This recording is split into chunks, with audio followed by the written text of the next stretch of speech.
Buenos días. Comenzamos con la segunda sesión de la Semana Internacional de Inteligencia Artificial.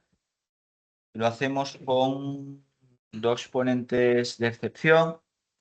Mi derecha, Iván García del Blanco, licenciado en Derecho, fue miembro del Senado de España entre 2012 y 2014, presidente de Acción Cultural Española en 2018 y 2019, que es la entidad del Gobierno de España encargada de promocionar y apoyar la cultura española en España y en el exterior.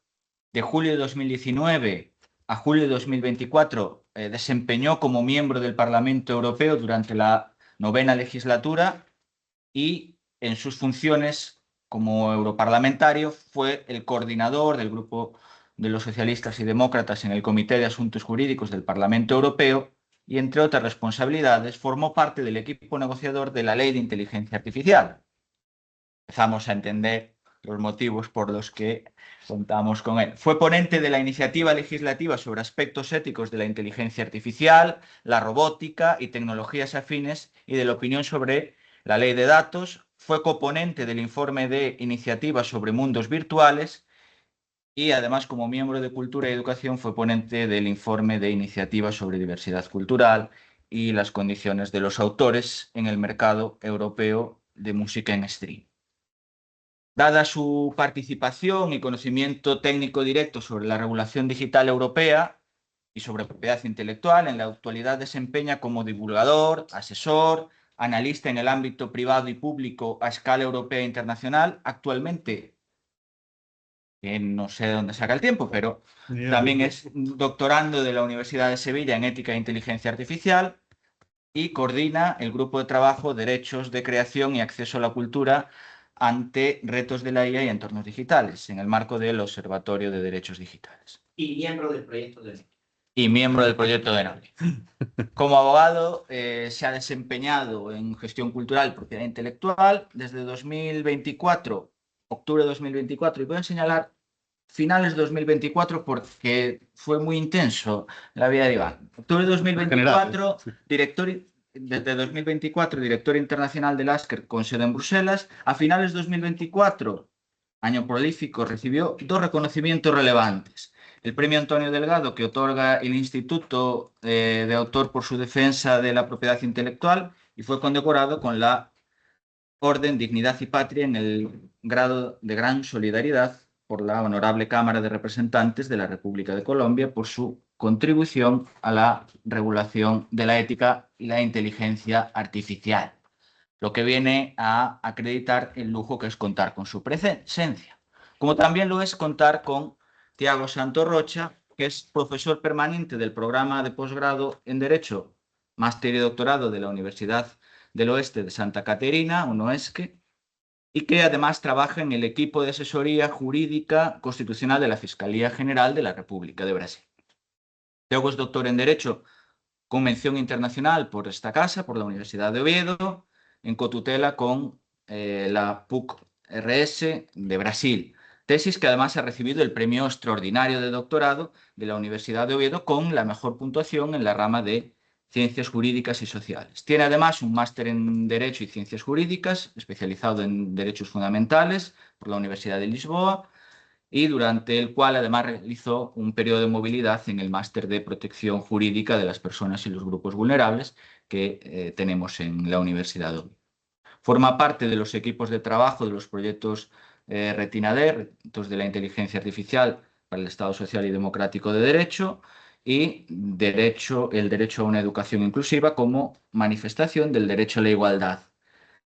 Tiene una amplia experiencia en el área del derecho público, ha sido un miembro permanente de la plantilla de empresas como PricewaterhouseCoopers y Ernst & Young, con énfasis en derecho constitucional y derecho administrativo. Realizó comunicaciones y publicaciones en congresos científicos en España, Brasil, Portugal, Polonia, Alemania, Ecuador, Escocia, Italia y esta mañana en Oviedo. Y sin más, pasamos con la mesa que está dedicada, y ese es su título, Regulando la Inteligencia Artificial. Es decir, es una acción en proceso. Y si me lo permiten, también es un modo de entender y de aproximarse al hecho y al modo en el que se ha de afrontar la inteligencia artificial, regulando, porque podríamos, y en otras latitudes quizás fuese el título de mesa, autorregulando o desregulando, que a lo mejor es a lo que vamos, no lo sé. Y como no lo sé, le traslado la pregunta a Iván para que ya con su ponencia nos diga cómo está la situación en Europa. Tiago nos lo dirá respecto de Brasil. Muy bien, pues muchas gracias. No sé si está ya todo, Todo en orden. online, ¿no? Ya estamos todos en... muchísimas gracias por la invitación. Es siempre un placer venir por cualquier causa a Asturias y a Oviedo más particularmente, pero desde luego es un auténtico honor seguir siendo invitado, en este caso, a poder participar en cuestiones relacionadas con la reflexión colectiva alrededor del el impacto de la inteligencia artificial, de la gobernanza y de en qué manera asumimos la inteligencia artificial en nuestras sociedades y bajo qué dimensión, ¿no? Estaba pensando en este es un título, el de Regulando la inteligencia artificial. Estaba pensando cuando reflexionaba sobre qué iba a contar, que he estado en más ocasiones aquí en Asturias, que algunas de las personas que están hoy aquí en la sala, quiero agradecerle muy especialmente a mi amiga, la delegada del Gobierno, que esté hoy presente y que además tome interés, ¿no?, en cuestiones tan relevantes también para los asuntos públicos, como es reflexionar en el papel de la inteligencia artificial en nuestras sociedades. Digo que algunas personas que están aquí me han escuchado en más de una ocasión hablar de este mismo tema y estaba pensando pues como los rockeros, ¿no? Es decir, voy a tocar el mismo repertorio, me voy a dedicar a hablar de la regulación, del proceso de elaboración de la propia norma o voy a contar otras cosas.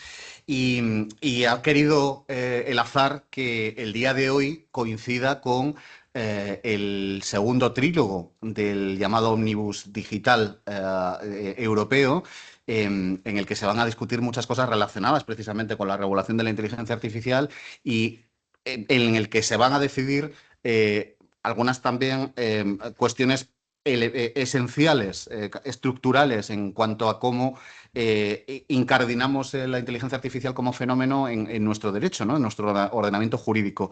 Así que me ha parecido que era un buen momento para hacer un análisis de qué es lo que implica el ómnibus digital, hacia dónde va, haciendo labores en algún caso de pitoniso, porque no sabemos cómo va a terminar definitivamente la negociación, pero a día de hoy ya tenemos elementos suficientes como para hacer una buena predicción, incluso sin tener la capacidad de articular y combinar patrones que tiene la propia inteligencia artificial. Creo que con nuestro cerebro podemos anticipar con un margen de verosimilitud cómo va a terminar más o menos la negociación que está en marcha. Por lo tanto, respondiendo a la presentación, quizá hoy yo hable más de desregulación que de regulación, porque es en el camino en el que estamos en este momento en Europa, lamentablemente desde mi punto de vista. Y en cualquier caso tendremos luego tiempo en el turno de preguntas y de debate para poder profundizar en otras cuestiones que puedan suscitar más interés o discutir sobre algunas de las afirmaciones que probablemente haga hoy. Estamos ante un panorama al final que no es estático. Efectivamente, este es el momento de la emergencia del debate sobre la gobernanza de la inteligencia artificial y además para mí es un honor añadido a lo que acabo de comentar, compartir la mesa con el profesor que nos va a hablar de un asunto que para mí suscita muchísimo interés, que es cómo está afrontando Brasil la cuestión regulatoria también, porque me parece que es un buen espejo en el que en la Unión Europea se puede mirar y Brasil, a su vez, hacerlo en la Unión Europea con un montón de analogías en principio en cuanto a cómo afrontábamos la cuestión entre ambas partes. Es importante comenzar por recordar que el Reglamento Europeo de Inteligencia Artificial está en vigor en la Unión desde el 1 de agosto de 2024, es decir, ya es una norma que forma parte de nuestro ordenamiento jurídico, pero también tener en cuenta que sus efectos, que su tiempo de puesta en vigor difiere en cuanto a la materia a la que estemos tratando. Es decir, las prohibiciones, por ejemplo, los usos prohibidos de la inteligencia artificial están en vigor desde o se ejecutan desde febrero del año 2025, a los 6 meses de la publicación de la propia norma, y estamos en un tiempo en el que ya esas actividades están prohibidas dentro de la Unión, y otros asuntos, sobre todo los más mollares, realmente entran en vigor a los 2 años de esa publicación, es decir, el 1 de agosto de 2026, de este mismo año. Y es importante tener en cuenta esa fecha para también entender el porqué del ómnibus digital en noviembre del año pasado y por qué también ese debate tan celérico que se está produciendo entre las dos instituciones principales, Consejo por un lado y Parlamento Europeo por otro, alrededor de cuestiones esenciales. Y esta es la primera paradoja para mí, es decir, que un proceso que en su emergencia inicial tomó tanto tiempo, años y años de debate, de discusión, de perfilado de los consensos, de las cuestiones compartidas, como en cuestión de unas pocas semanas se lanza a estas dos instituciones, por parte de la Comisión Europea en este caso, a tomar decisiones trascendentales que pueden incluso cambiar la propia naturaleza de la regulación. El otro día leía un artículo del maestro Fernando Llano, que siempre es recomendable en cualquier caso, y por cierto, mi director de tesis también. Como no está adelante, no es una cuestión simplemente de halago, pero lo leía y el artículo se llamaba Pragmatismo o claudicación, ¿no? Entre interrogantes. Eh, se preguntaba alrededor de un ómnibus digital que la Comisión Europea, como digo, presentó bajo la intención declarada de disminuir la burocracia y simplificar el cumplimiento de las normas en el ámbito digital, no solo de la ley de inteligencia artificial, sino también de otras muchas que estaban afectadas, sobre todo las leyes de datos, el Reglamento General de Protección de Datos, la ley de datos, la ley de gobernanza de datos o también las normas de ciberseguridad. Si ese ómnibus, como digo, se preguntaba, suponía realmente una cesión al pragmatismo o una claudicación ante las presiones externas, habida cuenta de que, además de todas estas simplificaciones o también mejoras en cuanto a la coordinación entre todas las normas, en el funcionamiento de todas las normas, que, por cierto, yo sí creo que se necesitaba de alguna forma, si era una cosa o la otra. Y anticipándome a lo que voy a contar, para mí es algo de pragmatismo, efectivamente, y mucho de claudicación. Esta es mi conclusión a la pregunta del profesor Llano. Eh, Creo que es absolutamente notorio que la Unión Europea durante este mandato, igual que en el 2019-2024, se centró en otras cuestiones, sobre todo en la revolución verde por un lado y en la revolución digital por otro.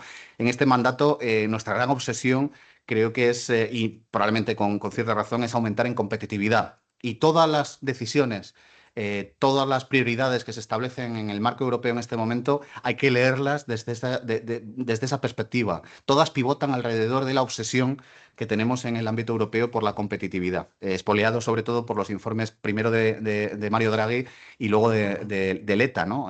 Que centraban nuestros problemas y nuestras soluciones también en el aumento de la competitividad. Pero también hay que tener en cuenta que tras varios años de enorme esfuerzo legislativo, Europa no debiera olvidarse de valores como los de la seguridad jurídica. Creo que este planteamiento que se está haciendo ataca directamente a cuestiones relacionadas con la seguridad jurídica, desde mi punto de vista, a la protección de los derechos ciudadanos y el establecimiento de un espacio sociojurídico que responda a los principios y valores europeos, por más que tengamos una enorme presión desde el exterior para deflactarlos y también desde el interior, en algunas ocasiones, para reducir su efectividad. Lo que hoy tengo sobre la mesa para explicar no es una actualización, creo que este ómnibus digital no es una actualización técnica, ni tampoco es simplemente un ajuste de fechas, porque también se plantean algunas cuestiones en este orden. Pero bueno, voy a centrarme en lo que yo creo, sin tratar de ser exhaustivo, voy a centrarme en lo que yo creo que son los elementos principales del ómnibus digital y desde mi punto de vista también explicar por qué están bien o mal.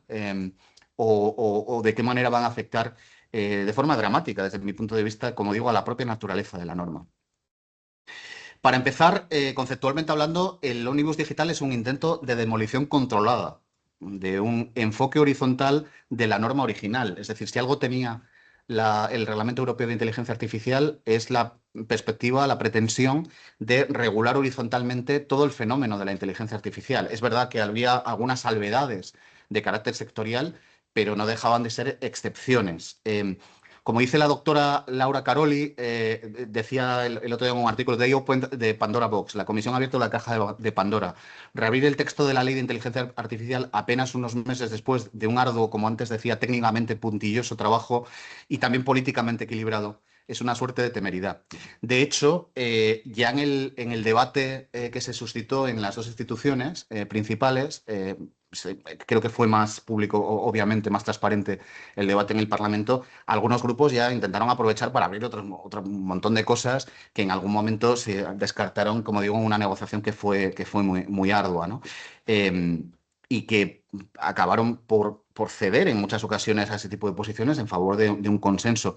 Efectivamente, aprovechando que esto podría ser como una especie de partido de vuelta, ¿no? Para posiciones más conservadoras en el ámbito institucional europeo. Es decir, las mayorías, los equilibrios en este momento han tendido hacia una posición ideológica que estaba, como digo, en posiciones de mayor equilibrio y que, desde mi punto de vista, eso era una virtud precisamente también de la norma en el mandato anterior.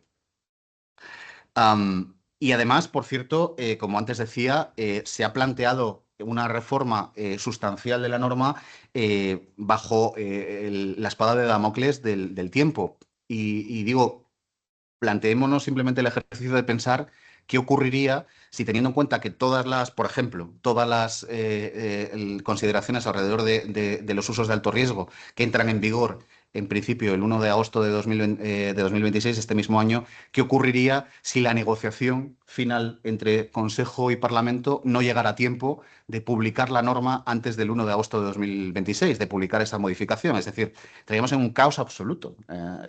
Es decir, las empresas, los usuarios, los desarrolladores habrían tenido, de alguna forma, en lugar de tener que tener una simplificación, que es lo que se pretende, habrían tenido que preparar arduamente dos escenarios alternativos, por si acaso. Y de hecho, yo creo que no sería una mala cuestión. Por si acaso, parece que todo indica que van a llegar en tiempo, pero no sería una mala cuestión, por si acaso, tener preparadas ambos escenarios. El de que finalmente se llegue en tiempo, que además se apruebe sustancialmente un acuerdo que responda a la propuesta de la Comisión y no se cambien muchas cosas. Es decir, el planteamiento desde el punto de vista de la propia técnica de negociación política primero y jurídica después es un ataque directo a la seguridad jurídica. Es absurdo. No se pueden plantear las cosas o unas cosas de carácter tan complejo para negociar en prácticamente unas semanas, ¿no? Otro asunto que para mí es terrorífico, el ataque a las cuestiones de ilustración digital. Pasamos de derechos a buenas intenciones. Para mí ya era un capítulo este de la ilustración digital, de la alfabetización digital, deficientemente cerrado. Para mí era poco ambicioso la norma, yo defendí posiciones mucho más ambiciosas, pero en cualquier caso teníamos un artículo dedicado a las obligaciones en materia de formación y de alfabetización digital. Para mí la ilustración digital es la herramienta más importante que tenemos como sociedad y como individuos para adaptarnos, aprovechar en cierta equidad las oportunidades que devienen de la regulación digital y protegernos de sus riesgos más importantes. Y esto no se puede sustituir ni con leyes, ni con organismos públicos de control, con mecanismos de autorregulación. Es más una labor propia alrededor de adquirir conocimiento y tomar decisiones maduras alrededor de eso, ¿no? Como digo, la ley original, la alfabetización en inteligencia artificial era una obligación dura. ¿Por qué? Porque si un abogado, una médica, un operario de fábrica iba a usar una herramienta de alto riesgo, tiene el derecho y el empresario tiene la obligación, o el empleador tiene la obligación de que sepa qué se tiene entre manos a la hora de trabajar. El ómnibus degrada esto a una obligación blanda. Ya no hay que garantizar la alfabetización, ahora la Comisión y los Estados simplemente deben fomentarla. Esta es la expresión, fomentar la alfabetización digital. Se transforma en una responsabilidad evanescente de la Comisión y de los Estados miembros, quienes deberán fomentar que los proveedores y desplegadores tomen dichas medidas mediante oportunidades de formación y recursos informativos, en lugar de ser un mandato directo legal para las empresas o para los desarrolladores. perdón, desplegadores. El Parlamento y el Consejo es verdad que aquí divergen en sus posiciones expresadas para la negociación. El Parlamento se mantiene más cerca de la obligación original, proponiendo apoyar la mejora de la alfabetización en lugar de garantizarla entre el personal de proveedores y responsables del despliegue, aclarando que esto no garantiza un nivel de alfabetización específico. El Consejo, sin embargo, se acerca más a la propuesta de la Comisión, pero mantiene que los proveedores y responsables de sistemas de inteligencia artificial de alto riesgo conservan sus respectivas obligaciones de alfabetización bajo los artículos 17 y 26. Es decir, Consejo y Parlamento es verdad que en este caso se mueven de la propia posición, pero no deja también de degradar, como digo, la obligación inicial, que ya era, como digo, bastante corta. Otro asunto que a mí me tiene, porque además, quiero decir, sobre esto se ha hablado algo, no demasiado, pero se ha hablado algo incluso en la conversación pública. Pero sobre esto que voy a contar ahora, que para mí es un asunto completamente esencial, yo no he visto prácticamente nada. El asunto de las pymes y las small mid caps, el caballo de Troya que han metido en la propuesta. Se dice constantemente, tenemos que ayudar a las pequeñas y medianas empresas en el cumplimiento de obligaciones. Creo que es difícil estar en contra de esta aseveración, ¿no? ¿Quién puede? Pero en realidad, la realidad es que han metido por la puerta de atrás a las también, lo que se llaman en términos europeos, small mid caps, empresas de entre 250 hasta 499 empleados, según el Banco Central Europeo. He buscado la referencia exacta y también algunos textos legislativos recientes de la Unión. Bien, como sabéis, en España, si sumamos pequeñas y medianas empresas y estas llamadas mid-caps, empresas de mediana capitalización, se dice en España, en español, estamos hablando exactamente del 99,9% del tejido empresarial. Por cierto, en la Unión Europea es parecido, es decir, 98,9%. He estado mirando, es decir, prácticamente todo nuestro tejido empresarial son o small mid-caps o pequeñas y medianas empresas. Ya no solo el régimen simplificado que preveía así la ley antes para las microempresas se extiende a las pequeñas y medianas empresas. Yo siempre estuve en contra de hacerlo. Creía que más bien lo que tenías que darse mucho soporte desde los organismos públicos, la Oficina Europea, las agencias estatales, para cumplir, pero que en cualquier caso lo que no podía estar en almoneda es el cumplimiento de obligaciones que protegen derechos fundamentales. Pero bueno, puede ser razonable que pequeñas y medianas empresas tengan una especie de canal simplificado para el cumplimiento prácticamente a la carta. Pero es que ahora ya no solo a las pymes, sino que tiene una vocación de generalidad. Es decir, en lugar de ser una excepción, se convierte en la generalidad. Estamos teniendo un régimen de excepción tan masivo que la regla general es lo que se convierte en una anécdota. Bueno, de hecho, en la negociación en el Parlamento, Renew, el Grupo Liberal, incluso pidió una exención B2B, business to business total, es decir, que si la inteligencia artificial se usaba entre empresas, la ley desaparecía. Estamos en esto. Esto vaciaría de un plumazo la protección en el ámbito laboral. Es un agujero negro jurídico que va a generar, además, por cierto, litigiosidad constantemente. Eh, Como decía antes, el fin, además, el planteamiento de la aplicación horizontal. Este es el punto, desde el punto de vista técnico, es lo más grave, donde la propuesta se ha acomodado a las presiones de algunos lobbies de forma más notoria.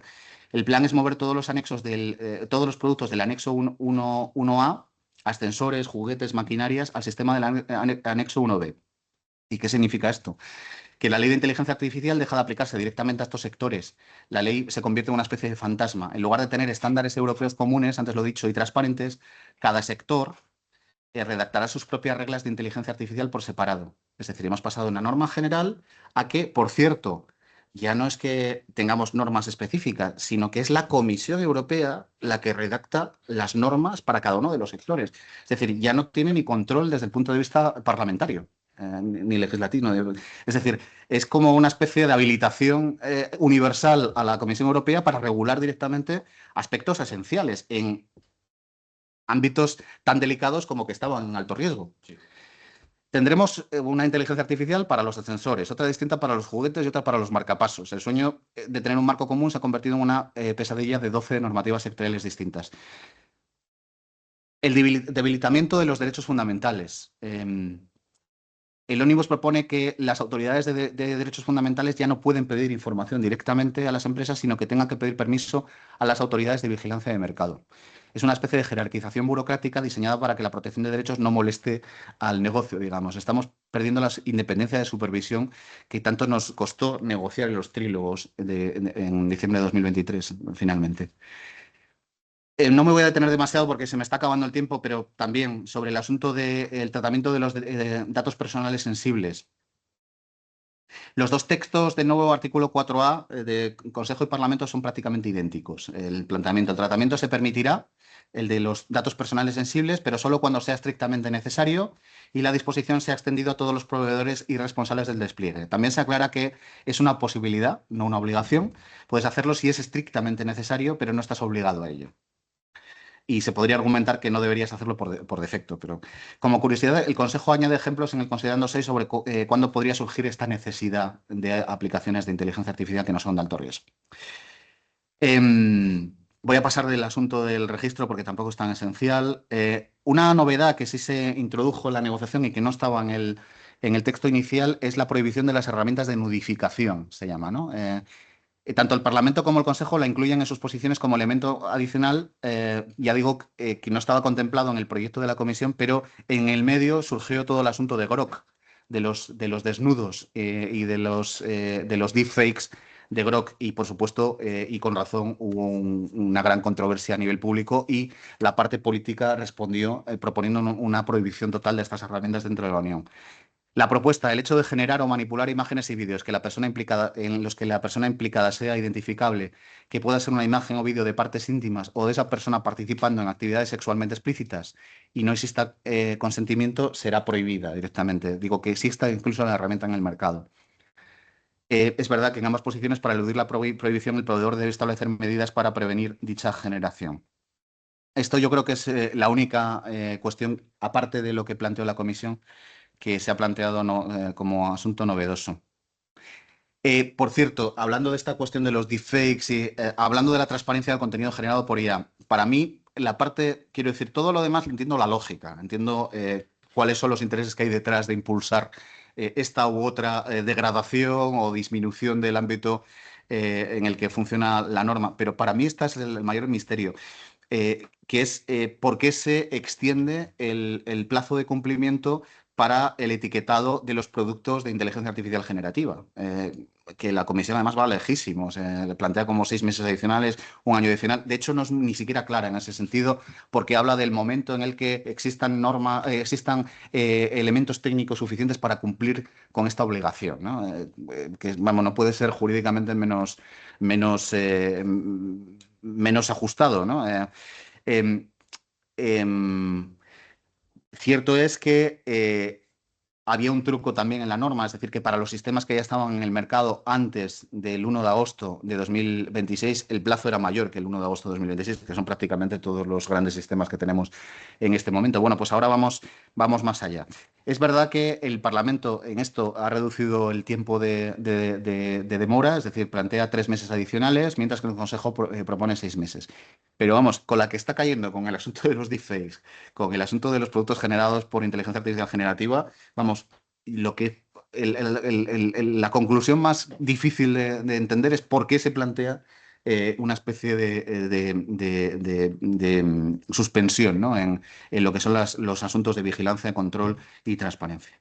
En fin, y ya a modo de conclusión, voy otra vez a robar al profesor Llano para mi conclusión, su conclusión en su artículo, que comparto. El ómnibus digital no es el fin del modelo europeo de inteligencia artificial, es su primera prueba de estrés y el resultado es inquietante. Esto estoy citando literalmente y creo que es una buena síntesis. El panorama que dibuja este ómnibus es el de una Europa que ha tenido miedo de su propia ambición humanística. Pasamos de liderar el mundo con una ley ética y robusta, alardeando además de ello y explicándolo internacionalmente, ilustrando y también inspirando otro tipo de regulación, otras regulaciones similares en muchos lugares del mundo, y además defendiendo nuestros equilibrios, los equilibrios de nuestra norma con convicción, a intentar esconder esta ley horizontal bajo una alfombra de regulaciones sectoriales.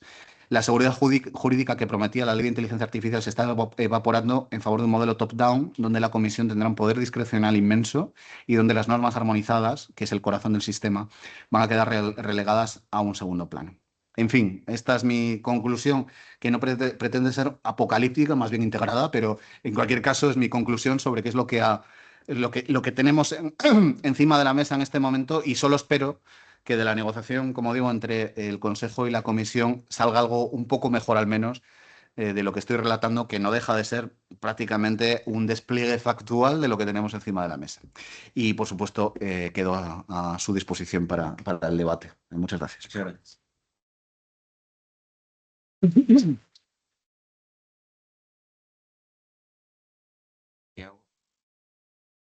Pues gracias, Dani. Bueno, quisiera antes de todo agradecer a la invitación de la organización del evento, aquí en la mesa a Daniel, también a los profesores Miguel Presno, Roger Campione, por la oportunidad de estar aquí una vez más y bueno, hablar de un tema que es muy relevante y además al lado de Iván, que bueno, me, me pone en una posición muy delicada, porque él estuvo trabajando directamente en el proceso de la regulación en Unión Europea y Brasil. Ahí seguimos mirando lo que está pasando, por así decir. Me comentaba Iván que tenía interés en escuchar temas sobre Brasil para saber cómo va y me da miedo de defraudarle. No por mi capacidad, pero por lo que tengo que relatar acerca de Brasil. Bueno, os comento. El tema de la mesa, cuando lo digo, me viene muy bien, regulando la IA, un gerundio, porque en Brasil, si usamos la metáfora de la tortuga y de la liebre, que a Miguel siempre le gusta utilizar para hablar de la regulación de temas de nuevas tecnologías, la liebre va muy por delante en Brasil, a full en distintos temas y la tortuguita, la pobre, caminando tranquila y a veces no se entera que hay un punto de llegada.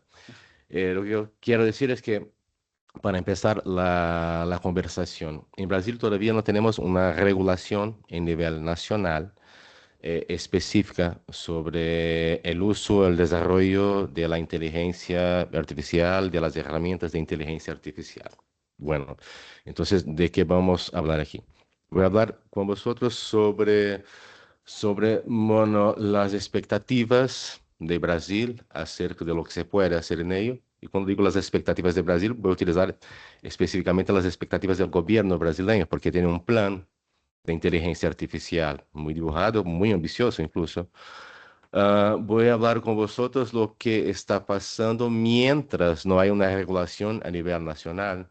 En Brasil tenemos 27 estados, por así decir, y los estados tienen competencia legislativa y no están exactamente quietos mientras el Estado Nacional no regula el tema. Y también lo que pasa en algunos segmentos específicos. Ayer han comentado aquí Rafa y Paco en la primera mesa sobre las elecciones en Brasil. Este año volvemos a tener elecciones en Brasil, ya las cosas ya se van calentando y mientras no hay una ley nacional sobre la regulación del tema, el Tribunal Superior Electoral se mete en esos temas, haciendo sus resoluciones para decir, bueno, en mi, aquí en mi coto las cosas van a funcionar así. También el Poder Judicial en Brasil, el Consejo Nacional de Justicia, tiene una resolución específica de cómo en los tribunales y en el Poder Judicial debe de funcionar el tema de la inteligencia artificial. Es decir, hay un escenario muy fragmentado en Brasil, a falta de una regulación nacional, pero también tenemos, y eso voy a hablar al final de mi exposición, también hay un proyecto muy potente, muy articulado, que tiene una influencia algo interesante del modelo europeo de regulación, pero todavía está literalmente en la mitad del camino. Pues bien, lo que sería el plan brasileño de inteligencia artificial, el plan del gobierno que se hizo en el 2024 para que estructurara la acción del Estado brasileño hasta el 2028 acerca de la inteligencia artificial.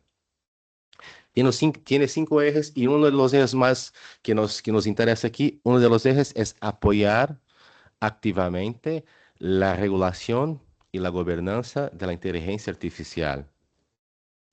Cuando miramos parece algo muy amplio, por así decir, pero cuando miramos en los detalles de lo que se habla en ese eje del plan brasileño para la inteligencia artificial tiene algunas metas muy específicas. Tiene metas, bueno, para los 3 años siguientes, una meta de que se regule el tema en Brasil, que Brasil tenga un marco regulatorio aprobado, eh, muy claro, que también se constituya un Comité Nacional de Ética en la Inteligencia Artificial, que ya se estén dibujados muy claramente cuáles serían los estándares nacionales para la evaluación de riesgos en sistemas de inteligencia artificial. Ese es el plan para el plazo de 3 años que se acaba en 2027. Y más allá de eso, tiene algunas metas para el plazo de 5 años, que esas sí me parecen muy, muy curiosas para quien todavía no tiene una regulación nacional.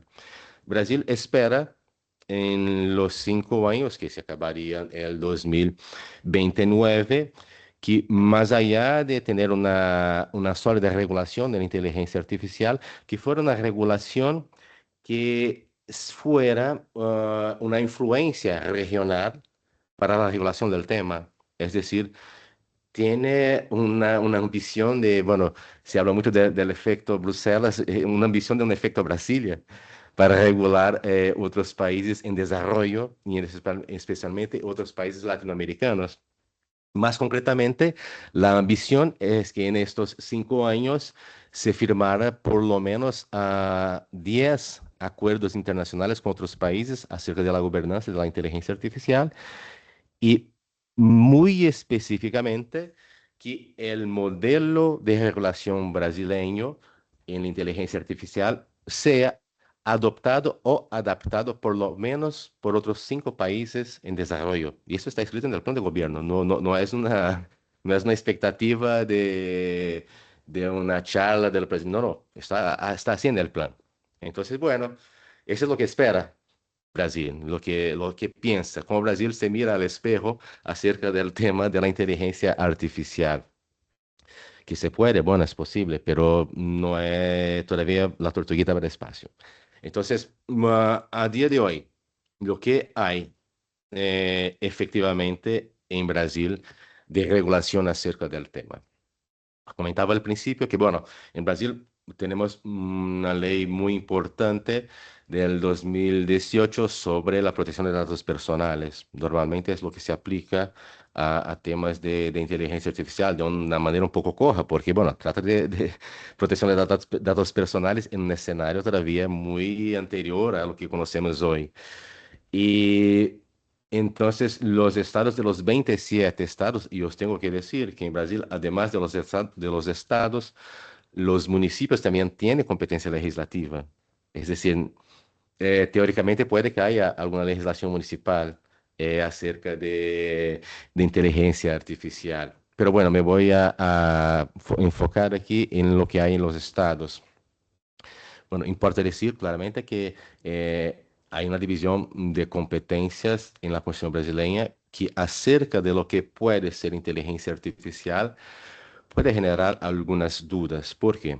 Porque entre las competencias privativas de la Unión, es decir, del Estado Nacional brasileño, está legislar sobre informática y sobre protección y tratamiento de datos personales.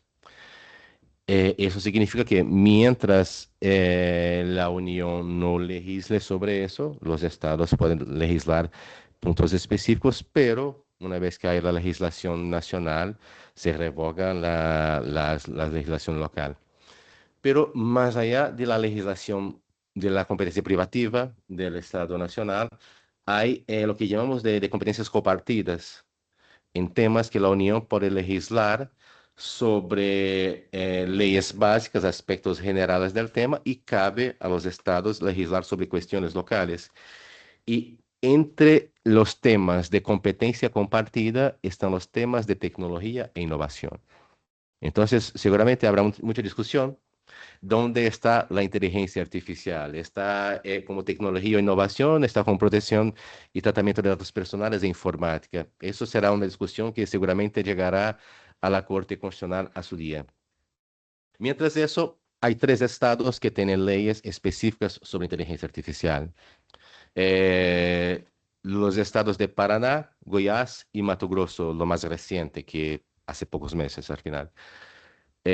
Obviamente no son leyes muy distintas, que tratan de distintos temas, de distintas perspectivas, y todas al final se dicen, bueno, estamos regulando los temas específicos, locales, a lo mejor de nuestra administración estadual sobre eso.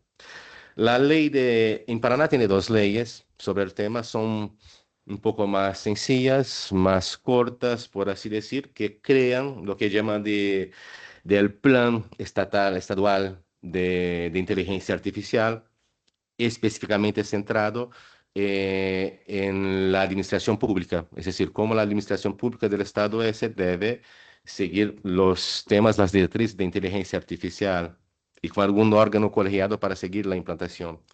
Y una segunda ley, esa un poco más delicada, que habla con un poco más de detalle de lo que sería el uso de la inteligencia artificial en el estado de Paraná, no por el estado, pero en el estado, en el territorio de Paraná.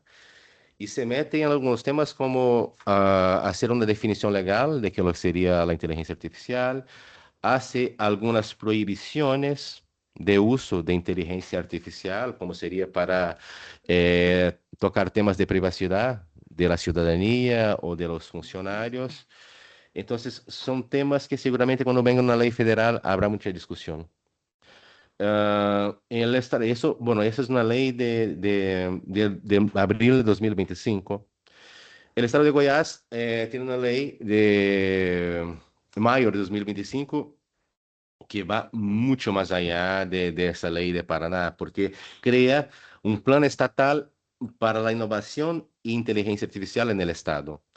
Y trata de distintos puntos con definiciones muy específicas, una ley muy amplia de 60 artículos, algo así, y con prohibiciones muy específicas, y que seguramente va a causar mucha discusión cuando venga una ley federal.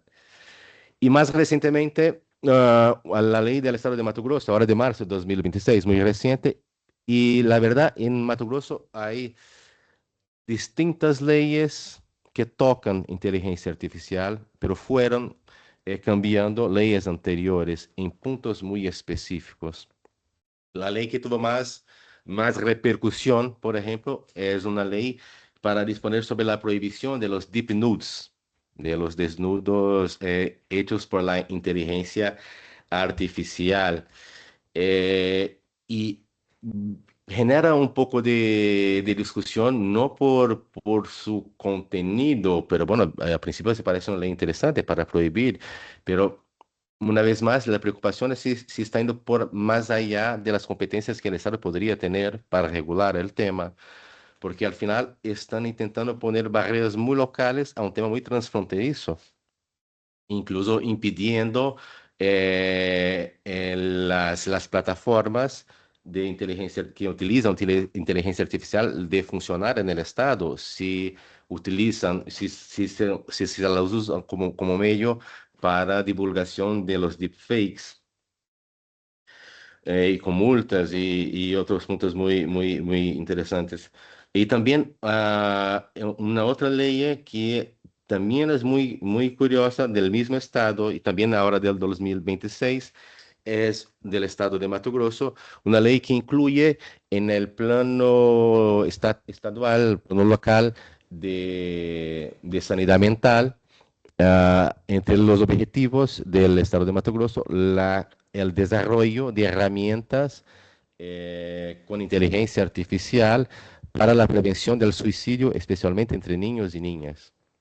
Entonces, bueno, no pone metas muy específicas, pero pone el tema, el mandato al Estado de desarrollar temas muy sensibles y no pone ninguna prohibición de cómo se va a hacerlo, cómo se va a utilizar, cómo se van a manejar los datos y eso hasta alcanzar la herramienta esa.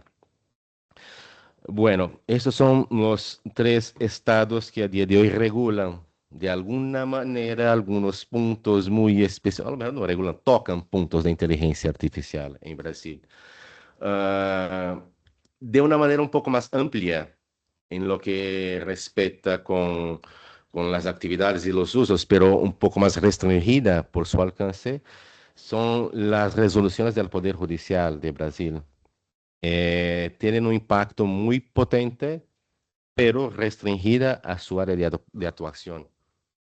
Tenemos una resolución del 2025 del Consejo Nacional de Justicia, que es un órgano que tiene, bueno, tiene competencia constitucional para controlar la actuación de los jueces en todo Brasil, incluso en temas administrativos y en lo que se refiere a sus funciones.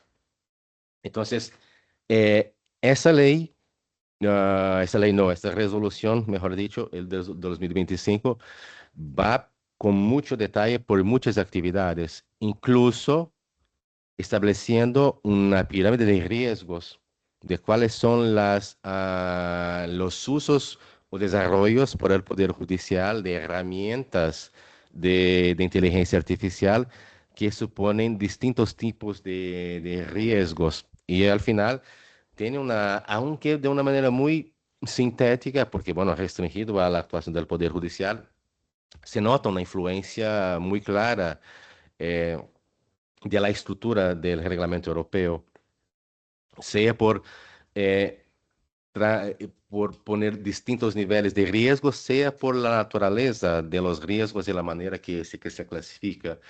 Hay una clasificación entre tres niveles de riesgo por esta resolución: los riesgos que serían excesivos y por ende estarían prohibidos, los riesgos altos y los riesgos bajos. Los riesgos bajos serían no más que, por así decir, monitorados. Ah, pero eso, y bueno, y tengo que deciros, el Poder Judicial en Brasil utiliza herramientas de inteligencia artificial hace muchísimo. Creo que fue un protagonista. A la Suprema Corte, al Supremo Tribunal Federal, que sería el equivalente a la Corte Constitucional de España, utiliza un sistema que se llama Victor para clasificar sentencias y todo. Hace, creo que unos 10 años ya. Fue uno uno de los puntos de vanguardia en el tema en Brasil. Y a día de hoy, por ejemplo, hace un año, el Consejo Nacional de Justicia dictó un modelo de los resúmenes de las sentencias para que la Corte Constitucional lo adopte, porque claramente para que facilite la búsqueda y la organización por herramientas de inteligencia artificial. Entonces, no es algo de poco relieve el tema en la justicia brasileña. Ah, y también hay una resolución ahora muy reciente que se está debatiendo muchísimo, ahora de marzo de 2026, del Tribunal Superior Electoral, porque bueno, los que siguen algo de temas electorales saben que el tema en Brasil en las últimas elecciones fue un poco delicado, por así decir, para que nos quedemos aquí ya que estamos siendo grabados.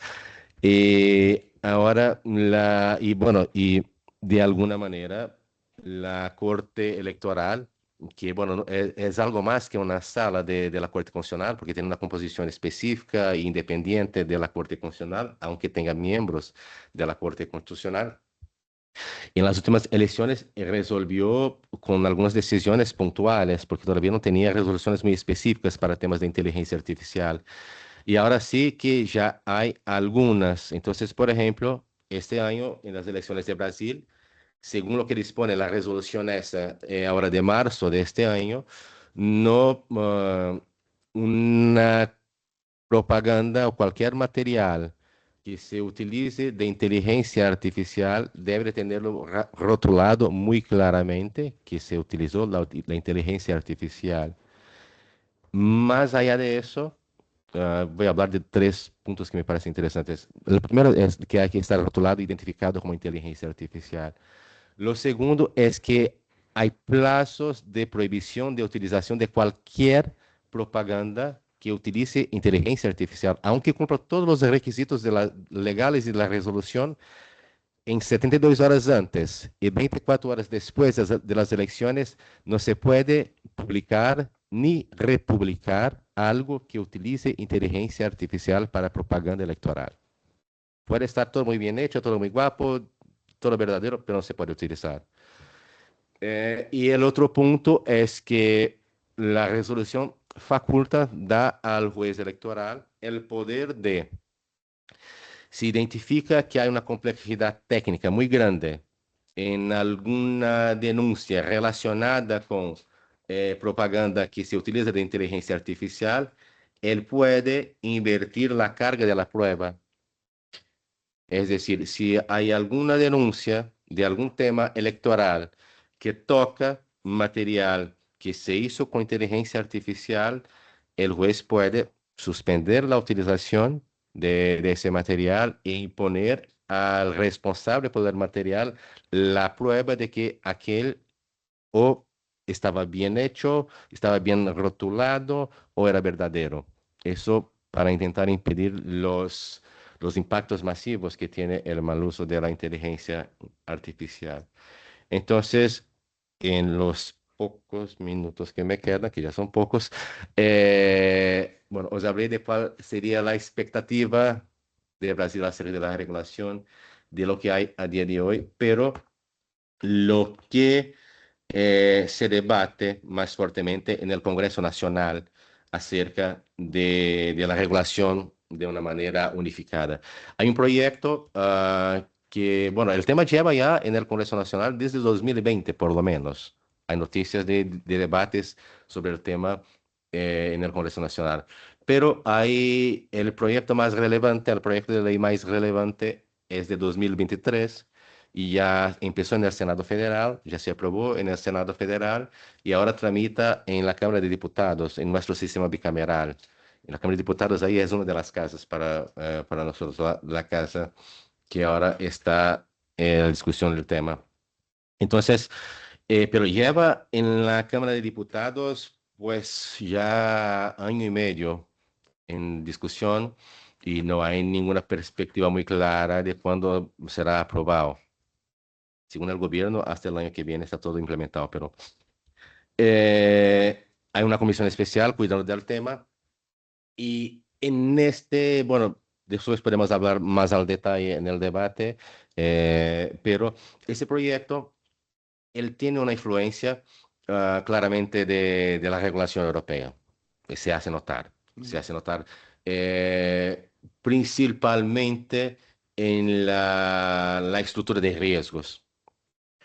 En la estructura de riesgo, como los riesgos altos y las consecuencias de gobernanza y de análisis de impacto para eso, y también en lo que se considera riesgos excesivos que se prohíben, de una manera aunque más sintética que el reglamento europeo, casi que se reproducen muchos de los riesgos identificados en la normativa europea, están reproducidas en la norma brasileña, aunque no tengamos ahí algo que sería el riesgo limitado, el riesgo de transparencia que hay en el reglamento europeo, como tal no lo tenemos, pero por lo demás se parece muchísimo. Es decir, en la parte de arriba de la pirámide es muy semejante a lo que hay en el reglamento europeo.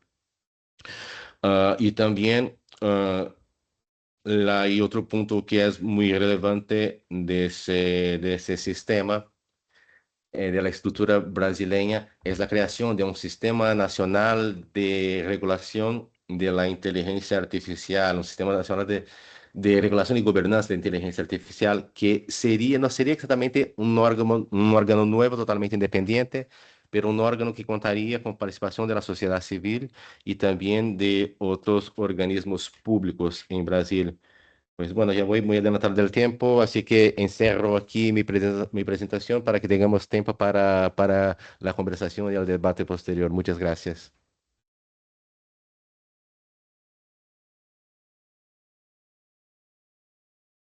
Como Tiago ha señalado, abro turno de preguntas y debate. Roy. Por el momento, sí. De todas, yo también tengo alguna cosa. Yo, bueno, obviamente para agradeceros a los dos ejemplar presentación que habéis hecho de los respectivos ámbitos, nos confirmó una vez más que esto es también una manera para pediros, por favor, que cuando hagamos la siguiente podamos seguir contando con vosotros. Sí, sí, sí. No era una prueba, no teníamos dudas, viene muy bien. Luego, partiendo de una cuestión muy concreta que le quiero plantear y preguntar a Tiago, quisiera intentar enganchar con una consideración muy general sobre lo que ha expuesto Iván. No sé si creo que no te has referido a ello, pero como el Brasil de los 27, la Europa de los 27, existe esta bonita coincidencia, pero claro, estamos hablando de estructuras muy diferentes. Entonces, entre los distintos aspectos, cuando se ha hablado de las competencias privativas del Estado federal y de las competencias compartidas, ¿hay algo acerca del tema militar y de defensa, de las aplicaciones de inteligencia artificial, tema militar y de defensa? Porque, como sabes, claro, debido a que no, aunque tengan 27 países, las dos uniones tienen una forma estatal muy diferente.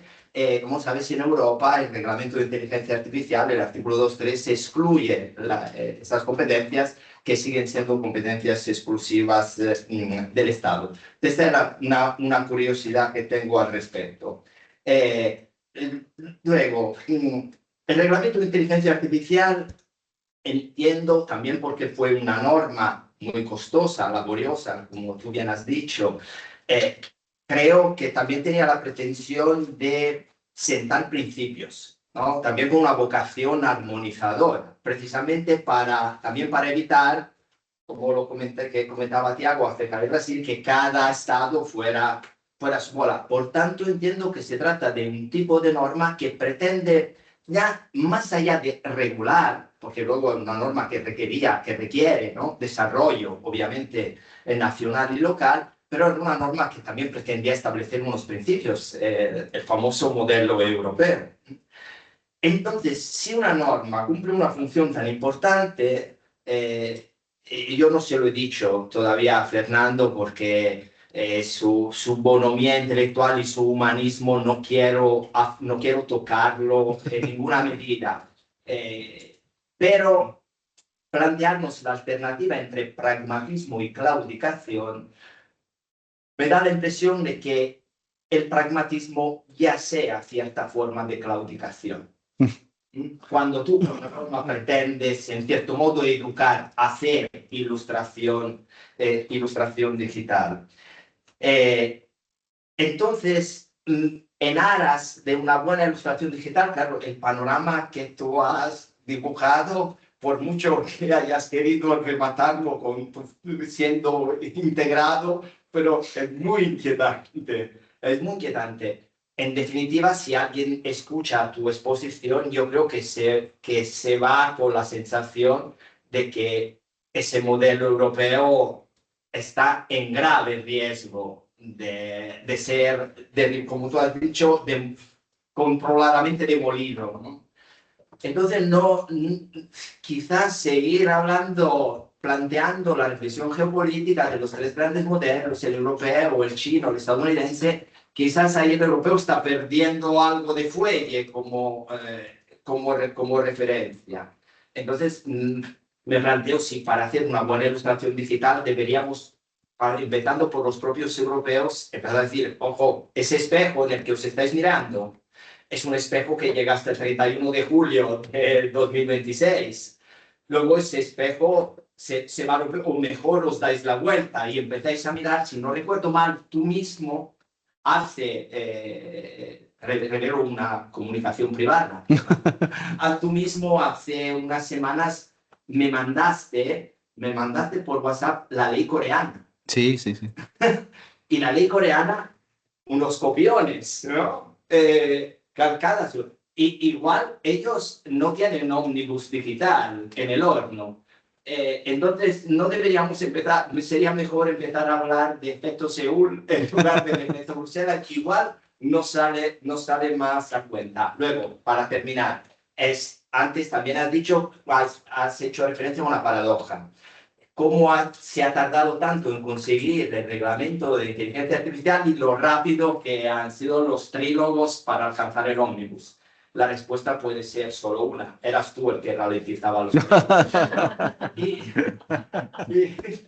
y luego, una cosa que no tiene nada que ver con eso, pero sé que toca en el meollo de tus intereses. Esta mañana, desayunando, he visto en las noticias el anuncio de la nueva película de Val Kilmer. Es Deeper the Brave. Sí. Es una nueva película que prometería de ser una película muy interesante, protagonizada por Val Kilmer. Lo que pasa es que Val Kilmer murió hace 10 años. Entonces, él es protagonista y su voz es la voz original. Me gustaría saber, tener una impresión tuya acerca, como sé que son temas que nos unen también. Gracias, Dani. Perdón, señor moderador. No. ¿Alguien quiere plantear alguna otra cosa? Mientras las vais pensando, que respondo. ¿Empiezo yo? Sí. A ver si me acuerdo de todo. En primer lugar, digo, a modo de clarificación y también para tener en cuenta el entorno en el que se construyó el reglamento de inteligencia artificial, como digo, con una vocación humanística. Al final, la Unión Europea como constructo tiene una base radicada esencialmente en la creación de un mercado único económico, ¿no? O comercial.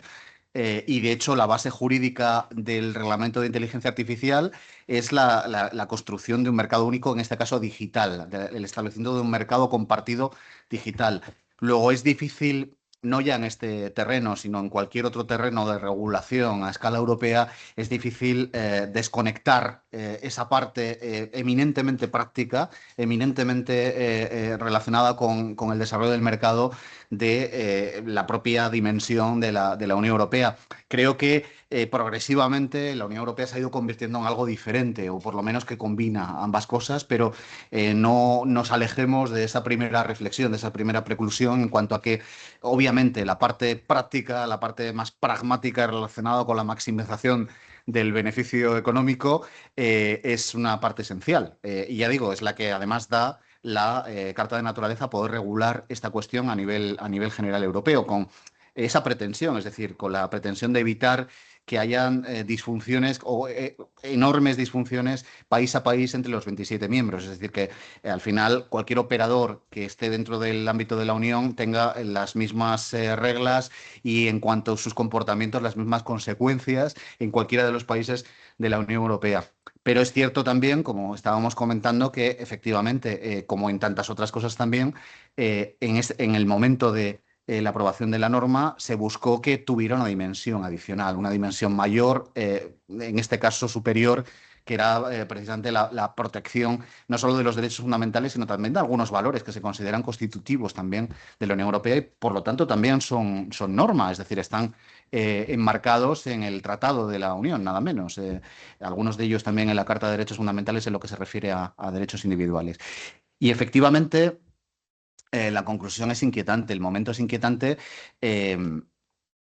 pero quiero quedarme con que, como tú decías, creo que en la propia formulación de la pregunta está la solución, o por lo menos el camino positivo por el que transitar, es decir, que los principios permanecen, independientemente de que, como digo, yo tenga muy serias dudas alrededor de primero la técnica jurídica, después una completa diferencia en cuanto a la ruptura del modelo horizontal y, por supuesto, cierto temor ante la capacidad tan absoluta que tiene la Comisión Europea como una especie de ejecutivo de tomar decisiones tan trascendentales como plantear modelos completos.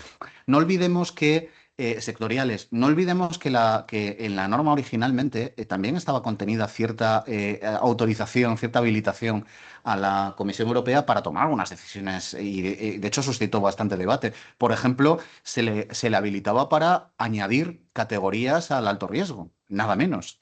Es decir, es cierto que en este caso se trataría de aumentar, digamos, las precauciones, no lo contrario, es decir, no para eliminarlas, sino para aumentarlas, pero en cualquier caso le da una capacidad inusitada, teniendo en cuenta, tenía una lógica también detrás, que estábamos ante una tecnología de la que no conocíamos sus últimas consecuencias. Yo creo que lo realmente paradójico de lo que está ocurriendo es que estamos ante una norma que es completamente modificada o que es sustancialmente modificada y transformada antes de su puesta en vigor. Antes de su puesta en vigor. Es decir, algunas partes están, como antes decía, las cuestiones relacionadas con algunas de transparencia o las prohibiciones, pero la parte mollar, la parte principal de la norma no ha entrado en vigor todavía. Es decir, ya estamos muy preocupados por nuestra competitividad con una norma de la que no conocemos ni siquiera sus efectos. Y por cierto, también podemos, en la parte más fáctica del comportamiento de algunos actores, podemos ver que el truco ya lo teníamos de antes, porque ni siquiera la Comisión ha sido capaz de publicar sus directrices relacionadas con el cumplimiento de alto riesgo antes de que cumpla el plazo del 1 de... Bueno, por supuesto, antes de que cumpla el plazo en el que estaban obligados a presentarlos, pero incluso antes del 1 de agosto. Es decir, ya descontaba que íbamos a estar en otro ámbito completamente diferente antes incluso de que se produjeran los trílogos. Es decir, que es verdad que la conclusión es tan inquietante como esa, ¿no? Pero bueno, en cualquier caso quiero pensar eso, que los principios permanecen y que eventualmente pues siempre somos capaces de mejorar la norma en el futuro, ya veremos cómo. Corea y efecto Brasilia y efecto Bruselas y efecto Seúl. Yo lo he repetido muchas veces, hay un lugar común. Siempre que se suscitan debates o que se leen artículos alrededor de derecho comparado o de la dimensión geopolítica de la regulación sobre inteligencia artificial o la gobernanza, que es que Europa regula mucho, que tiene una sobreregulación, que el resto del mundo va por otro lado, que no se compadece con la realidad, sinceramente, no se compadece de ninguna forma. Yo recuerdo que además, de manera muy específica, el gran ejemplo que siempre se ponía cuando teníamos este tipo de discusiones es lo que iba a hacer Asia. Ya no teniendo en cuenta China, claro, que China es como tener un continente adicional que hace una cosa completamente la contraria, y además eso, la segunda potencia desde el punto de vista tecnológico, ¿no? Pero ya sin tener en cuenta China, bueno, pues que esto iba a ser una barra libre en Asia. Bueno, si uno echa un vistazo a lo que está ocurriendo en los países asiáticos, está pasando exactamente lo contrario. Y animo a echarle un vistazo no ya a la ley coreana, sino a Indonesia, a Taiwán. Japón es posible que vaya por otro lugar, o Vietnam. Van en un camino mucho más parecido a lo que decimos los europeos que estamos haciendo aquí. Mucho más parecido. Y efectivamente, la ley coreana es un espejo de la ley europea. Es verdad que la parte de las sanciones quizás sea menos gravosa, pero lo que es la estructura, el planteamiento de la pirámide de riesgos, el esquema de gobernanza es prácticamente, no voy a decir un cortapega, pero muy similar, con una diferencia que es que ellos no se han andado con chiquitas. Es decir, la ley ha entrado en vigor el 1 de enero completamente, de forma unívoca, y está en vigor y en funcionamiento. Tengo que decir que alguien más leyó el artículo, porque una de las cosas más absurdas que me ha pasado en la vida es que me llamen del Parlamento Europeo para comparecer ante la delegación Unión Europea-Corea del Sur para hablar de la ley de Corea del Sur de inteligencia artificial. Lo voy a hacer a finales de este mes. En fin, cosas que le pasan a uno por escribir sobre esta cuestión. Y el último tema, efectivamente, el asunto de Val Kilmer.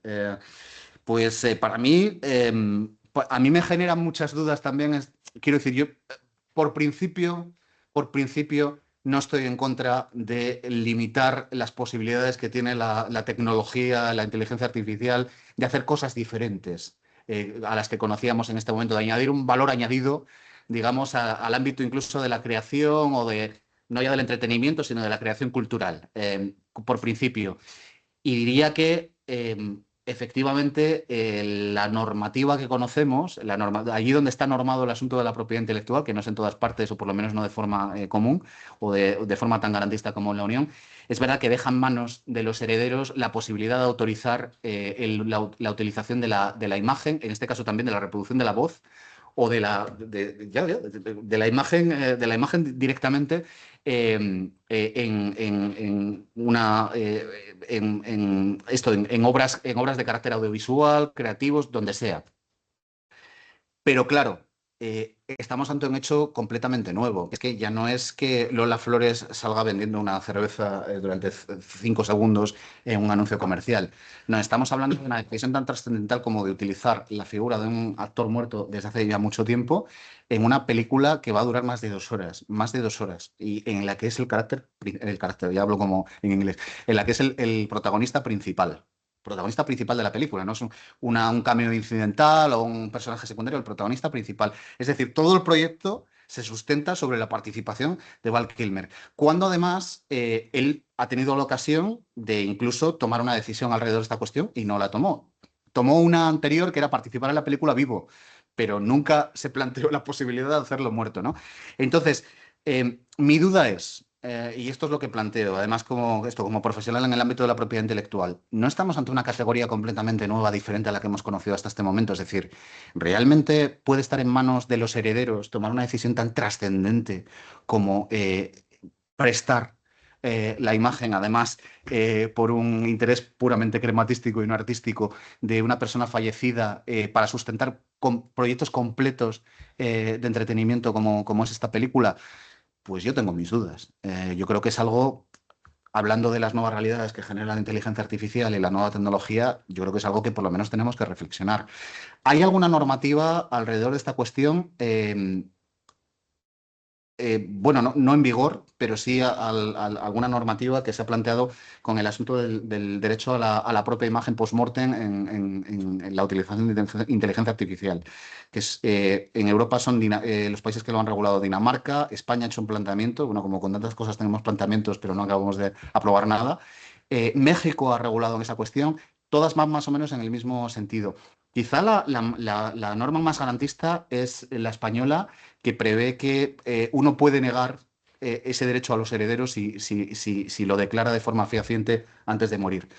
Pero el resto más o menos reconoce esa decisión en manos de los herederos. A mí me parece que es tan intrusivo, que es una utilización tan brutal de tu imagen, eso por un interés, ya no digo ni siquiera artístico, porque estamos hablando de una película comercial de Hollywood, que yo creo que merece que reflexionemos sobre si se ameritaría una decisión consciente por parte de la persona antes de morir. De hecho, ya tenemos decisiones en ese sentido de algunos actores icónicos. Algunos han firmado ya grandes acuerdos con productoras, como Michael Caine, ¿no? Oye, a mí no me importa que Michael Caine siempre haciendo caja, a mí no me importa que utilicéis mi imagen cuando me muera. Bien, bien, pues es su derecho, ¿no? Y yo como espectador tengo el derecho de ir o no a ver una película que puede probablemente sea una bazofia desde un punto de vista interpretativo.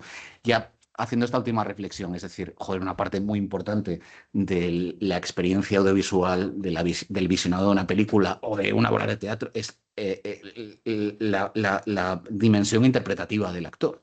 Es decir, aquí no existe, es decir, es una máquina o un software que va a producir a este hombre pues de aquella manera, tomando patrones y tal. Es decir, no hay interpretación alguna, ¿no?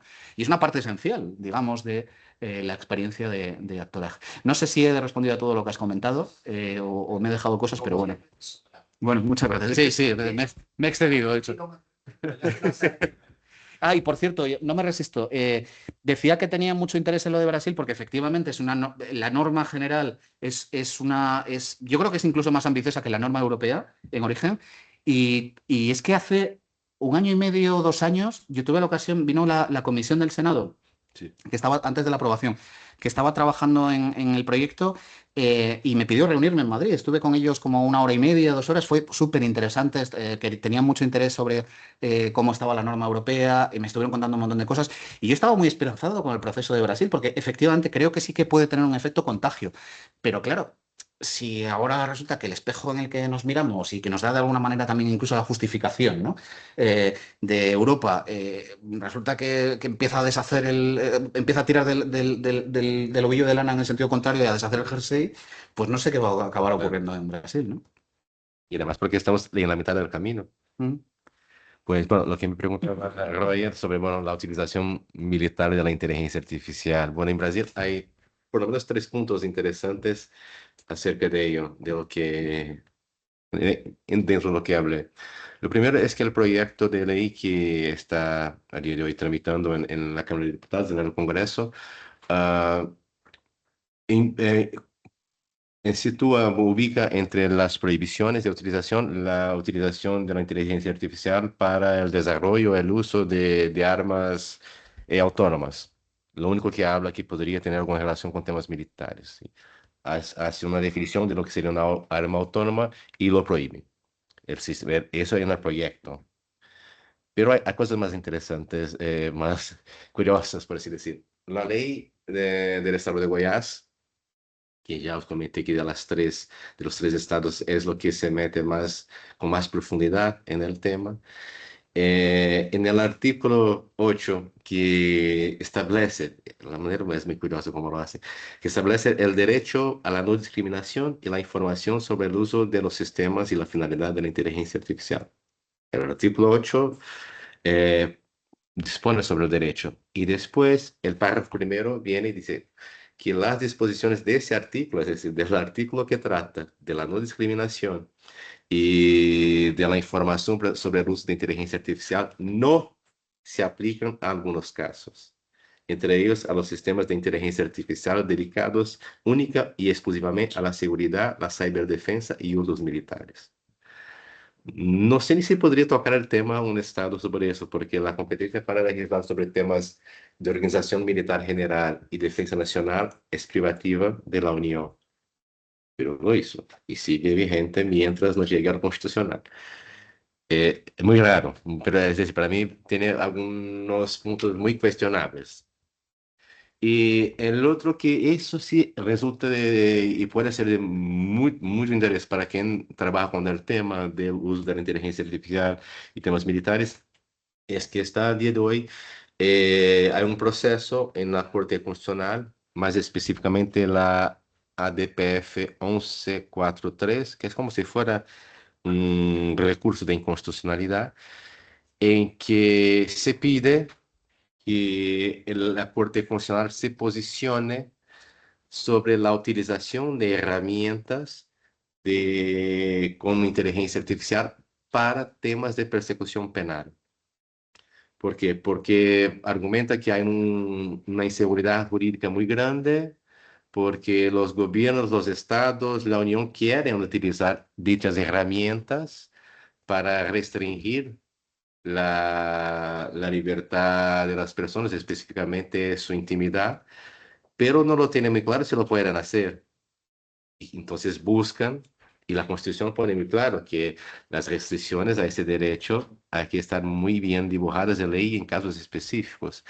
Entonces los estados, por alguna inseguridad, no saben si pueden hacerlo o no, o si lo están haciendo bien. Entonces presentaron ese recurso de inconstitucionalidad, por así decir, con otro nombre, pero a la Corte Constitucional. Y ya lleva, si no me equivoco, 2 años el proceso en la Corte Constitucional y se realizan muchas audiencias públicas para consultar a la población, a grupos de investigación específica. Y algo de lo que se hizo, la Corte Constitucional fue preguntar a los estados, no a los gobiernos, pero a los tribunales de cuentas que hacen la gestión de los contratos, por favor me informen cuáles son las herramientas de utilización de investigación policial y militar, lo que sea, que ya fueron contratadas por los estados, por cada uno de los estados, un listado brutal, de estados y municipios contratando, y de programas, la gran mayoría de ellos, ese es el tema, contratados, no desarrollados por la misma administración pública.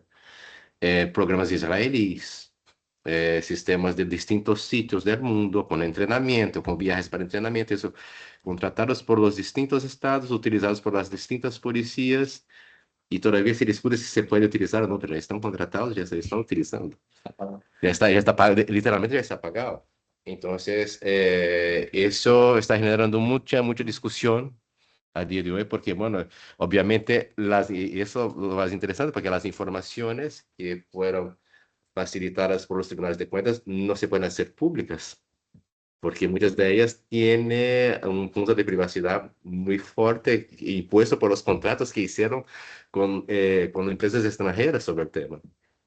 Entonces, es un tema que para quien estudia temas de la utilización militar, policial, de la inteligencia artificial, en Brasil, eso va a ser un laboratorio muy interesante porque está en la Corte Constitucional y se discute cómo va a reglamentar y ahí hay que exponerse cómo se utilizan algunos de ellos.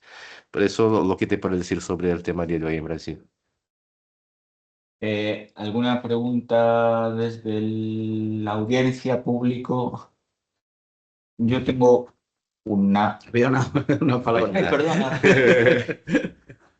Me ha podido el ansia. No, no, no, no. El público soberano. Adelante.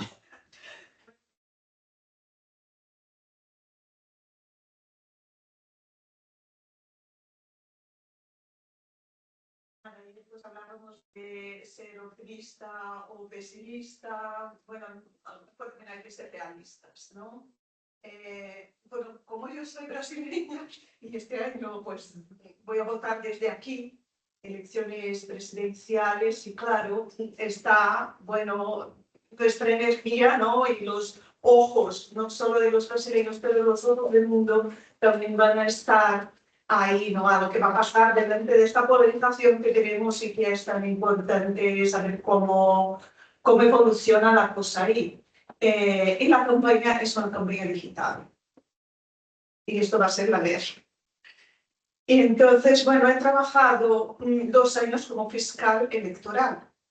O sea, que lo vi desde dentro del sistema electoral brasileño, y ahí cómo funciona la cosa es que los fiscales estamos en una posición de no actuar directamente, porque actuamos mediante provocación de las partes interesadas, o sea, la denuncia tiene que venir desde el partido, del candidato o de alguna...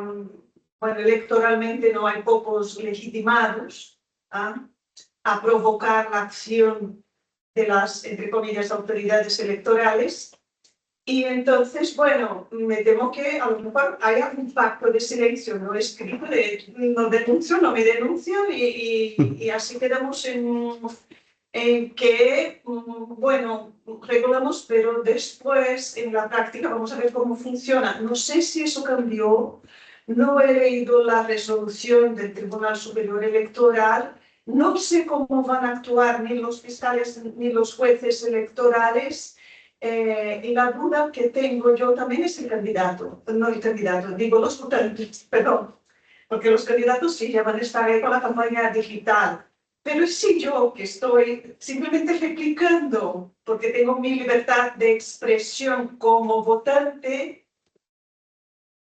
¿cómo controla eso en un país con estas dudas? Entonces ya pongo ya al tejado, ¿no? Porque no sé si hay también en otros países cómo está el tema de la regulación de las campañas digitales electorales. Nada, muchas gracias.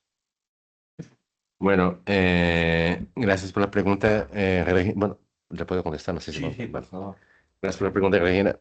Es una cuestión muy delicada, porque de hecho, fue uno de los argumentos que se ponían en contra de este tipo de regulaciones, es decir, cómo se va a hacer el control en ámbito personal, porque la resolución no pone si la divulgación legal hay que ser por una empresa, por el candidato, no, sea por quien sea la divulgación, y aunque sea una republicación, es decir, eh, si lees el texto de la resolución de la manera como está, porque efectivamente no hubo una resolución específica para inteligencia artificial, sino una modificación de una resolución vigente desde 2019 para tocar temas de inteligencia artificial. Entonces, si miras lo que pone la resolución, lo que dispone el texto normativo, se entiende que cualquier persona que divulgue, aunque sea un material que fuera legal hasta, yo que sé, 3 días y ahora un día antes de las elecciones lo divulga, cometería una infracción. No sé cómo va a actuar la fiscalía a raíz de eso, lo que va a considerar así en plan de relevante, materialmente relevante de impacto, pero formalmente sí que hay espacio para ese tipo de discusión. Entonces, bueno, como un paisano del pueblo tal que lo buscó por si, no digo ni de su Facebook y subió un vídeo que hasta hace 2 días era totalmente legal, ahora como falta un día para las elecciones, él subió el vídeo ese y ahora qué se hace con el paisano ese.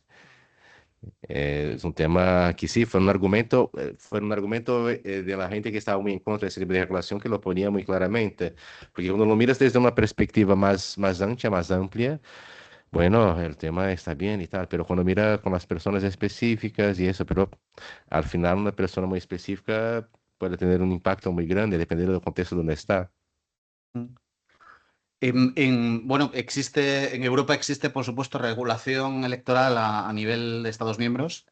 Nosotros aquí en España, por ejemplo, tenemos una ley orgánica sobre régimen electoral general, donde hay algunas normas, y a escala europea hay algunas y muy importantes que habilitan, digamos, algunas normas también o algunas reglas compartidas y también alguna herramienta a disposición del ejecutante, de la parte ejecutiva, para combatir, digamos, cuestiones relacionadas con fraudes, desinformación, etcétera, etcétera. Para empezar, el Reglamento Europeo de Inteligencia Artificial prevé cuestiones relacionadas con transparencia en el uso de inteligencia artificial. Es los Estados miembros los que tienen la potestad, en este caso, de ejecutar esa competencia o de vigilar esa competencia. En el anteproyecto español, por ejemplo, esa competencia se le da al Consejo General, perdón, a la Junta Electoral Central. Pero mi duda es, todavía no está aprobado ese anteproyecto. Es decir, mi duda es en tanto en cuanto si alguien ni siquiera tiene esa capacidad o esa competencia, porque no está atribuida a ningún organismo. Por otra parte, tenemos la Ley de Servicios Digitales o DSA, Digital Service Act, que lo que combate es directamente los contenidos ilegales y de desinformación, que es un término lo suficientemente indefinido como para generar debate alrededor, pero en cualquier caso está, sobre todo pensando en la injerencia externa en las campañas digitales. Esto también, esta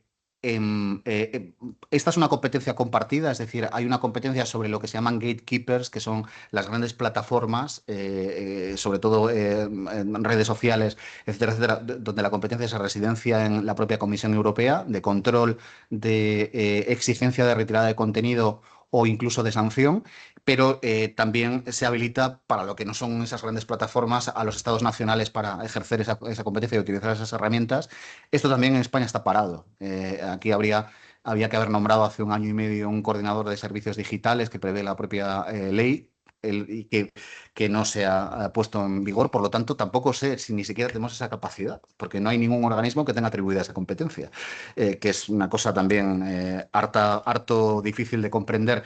Sin ir más lejos, esta misma semana había una proposición de ley del Grupo Socialista en el Congreso que decayó para habilitar, en este caso también, en este caso era la Comisión de Mercados y Competencia, la, la CNMC, la competente. Y después también hay una ley hay un reglamento de publicidad política a nivel europeo que sobre todo lo que hace es definir cuáles son los contenidos de carácter político, es decir, qué puede ser considerado o no puede ser considerado contenido político, que ha entrado en vigor muy, muy, muy recientemente. Y esto es competencia normalmente también de los Estados miembros. Y por último, hay una ley de libertad de medios, la ENFA, la Media Freedom Act, que lo que hace es reforzar la posición de los intermediarios, fundamentalmente de los intermediarios de la información, fundamentalmente del periodismo. Y habilita, digamos, una posición de superioridad de los medios de comunicación en relación a su relación con las plataformas sociales, es decir, con los Facebook, con los Twitter, etcétera, etcétera, en cuanto a qué contenido se puede trasladar o que se puede retirar de las plataformas y cuál no. Es decir, la última palabra la tienen los medios de comunicación y no las plataformas. Y también define otra serie de cuestiones. Es decir, a nivel europeo tenemos hasta 4 normas diferentes que generan, eso sí, competencias divergentes y atribuidas a nivel europeo o a nivel estatal, y después hay que sumar la propia regulación a nivel estatal. No obstante, ya como conclusión, es verdad que, quiero decir, tampoco mitificaría el uso de la inteligencia artificial. Quiero decir, efectivamente y evidentemente puede producir herramientas de fraude mucho más sofisticadas de las que conocíamos y mucho más diseminadas, pero no estamos ante un fenómeno nuevo. Es decir, la desinformación, la creación de bulos, de propaganda no autorizada, quiero decir, no es algo nuevo, esto viene de Cicerón y con las redes sociales, pues hace mucho tiempo ya también que se diseminó, ¿no? Pero bueno, en fin, herramientas en Europa tenemos. Muchas gracias. creo que me voy a quedar con el tampoco mitificaría la inteligencia artificial. Con eso, unido al título de Regulando la IA, creo que podemos concluir y dar por cerrada la sesión, porque he dicho que terminábamos a las 11:30 y son y 35 y no seré yo quien incumpla la palabra. Muchas gracias a todos.